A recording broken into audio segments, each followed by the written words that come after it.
Скрих ето тези два талисмана за моите последователи, които да открият в Пловдив. Заедно с талисманите има и два стикера на Панини. Останете до края на видеото и ще разберете кои са локациите.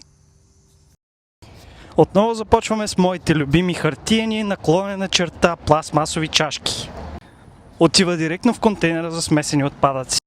И отново, не пушете, но все пак ако пушите, моля изхвърляйте си отпадъците на обозначените места. Ако сте непълнолетни, задължително с възрастен придружител. Ще го поставя ето тук.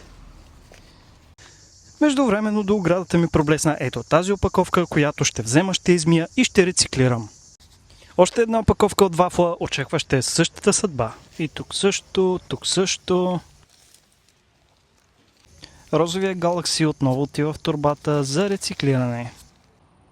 Добре, и сега нека проверим какво се случи с торбичката с талисман и стикери, която оставих с нощи.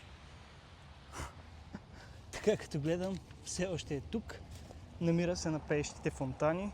Отново да предупредя, само единствено с придружител, ако сте под 18.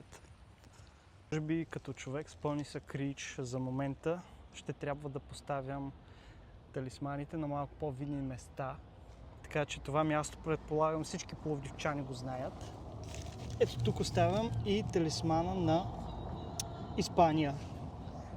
Като утре отново ще мина да нагледам и трите талисмана, които съм поставил.